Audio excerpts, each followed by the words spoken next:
Hi everybody, Tamara there, Brantley Christensen Real Estate. I wanted to do an introduction for those of you who don't know me or have never met me before and are researching a real estate agent, or even those of you who do. Maybe you don't know my full story as to how it is I became a real estate agent and why it is you might want to use me as opposed to somebody who you've recently been referred to by one of your friends or family members. Not every real estate agent is the same, and the level of service is different, as well as how well you get along with somebody. So I pride myself on being able to pretty much get along with anybody, but I wanted to give you a little bit of background as to how it is I became an agent, and maybe that would give you a little bit more information as to why you might want to use me as yours.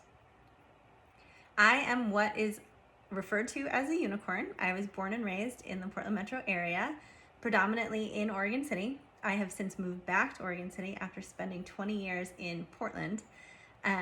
But anyway, so I graduated from Oregon City High School. I got pregnant at 19. I had my son at 20 and was working as a receptionist at a mental health clinic and figured this job is not going to get me anywhere. I'm not going to be able to really provide for my son very well if I stay here. So I decided to go to college. I had always said in high school I was never going to get married, I was never going to have kids, and I was never going to go to college. Well, fast forward to 20 years old when I have a son, and then 23-ish when I go to college. I graduated in 2005 with a bachelor's degree in social science. So those of you who don't know, social science is family studies, women's studies, all of the soft sciences, psychology, anthropology, those sorts of things. So my main focus was in women's studies and family studies, so that gives you any indication where my heart lies. Then at the time that I was going to school, I had gotten a job at a pizza restaurant. I don't know if you're familiar with it, but it's Mississippi Pizza Pub. And I started as a delivery driver and pizza maker. And by the time I left, I was running the place. So, and I was doing the bookkeeping. Well, I had maxed out to the highest position I could have unless I took over the business. And I'd been there for 9, almost 10 years and decided it was time for me to move on to something. I was in a long-term relationship at that point and needed to be able to provide a little bit more for my family. So I moved on to a finance company and worked there for a couple years. And then I moved to the finance department of a big corporation in the finance and accounting there, and then moved from that to human resources. While I was in the reason why I got into human resources is because I was under the impression that human resources is there for the employees. Well, I come to find out later, human resources, in my opinion, is really backing the company and its processes, procedures, and the benefits that it provides. And the reason why I got into human resources is because I thought I was going to be able to help the little people. And then when I found out that that wasn't the case, and I was fighting for them in terms of benefits, so this was, well before COVID, when big corporations are like, you should be thankful that you have a job here. Now we know that things are in the reverse, right? Companies are hurting for employees because we have the option to do whatever it is that we want, if we want to do that.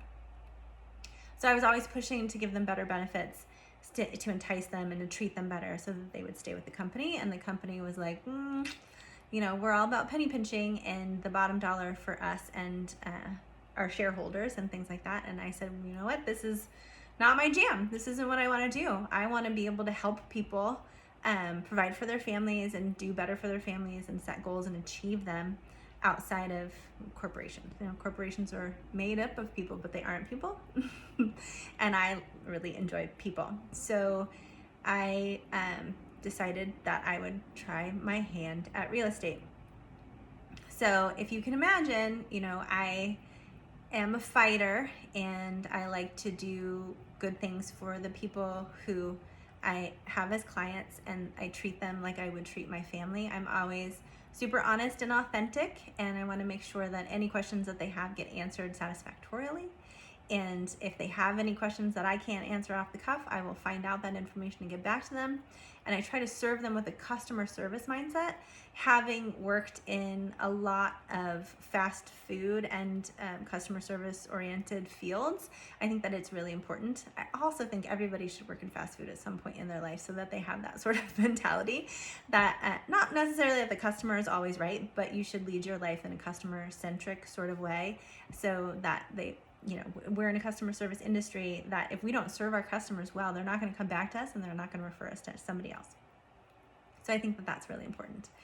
Then fast forward to now, by the time this gets promoted on the social medias, I will have gotten remarried. And so my husband now, as of the time you're watching this, and I'm business partners with his ex-wife. So we team up because COVID was a thing, and when I was in real estate and we realized being in a bubble, I mean, not that we weren't getting along ahead of time, but being in the bubble and sharing custody of their now 11-year-old daughter, it made sense for us to team up so that we could serve our customers better, that we could both take breaks and take time away to spend time with our families and have a work-life balance, which is very hard in this industry, and serve our clients to the highest level that we possibly can. So I think that about sums it up about me and how I got to be a real estate agent. If you don't know, I got my license right before COVID happened. So I'm a COVID realtor, but I'm not a COVID realtor. So people consider COVID realtors people who got their licenses during COVID because demand was so high and they thought it was going to be really easy to be a real estate agent. Well, I was in the process of getting my real estate license before COVID became a huge issue and had been training with a great agency early in December the year before COVID happened, January, February, got my license in March, and then COVID struck. If this also gives you any indication about my tenacity, COVID hit and everything shut down. So, we're moving to Zooms and doing all of these things. And my predominant market that I was marketing towards was Oregon City. I'm from Oregon City. I love Oregon City. I've moved back to Oregon City. Oregon City is one of my passions. I think it's a great place to live. And so Oregon City was where I was putting all of my marketing dollars. And then that was also when the wildfires hit and my market literally went up in flames.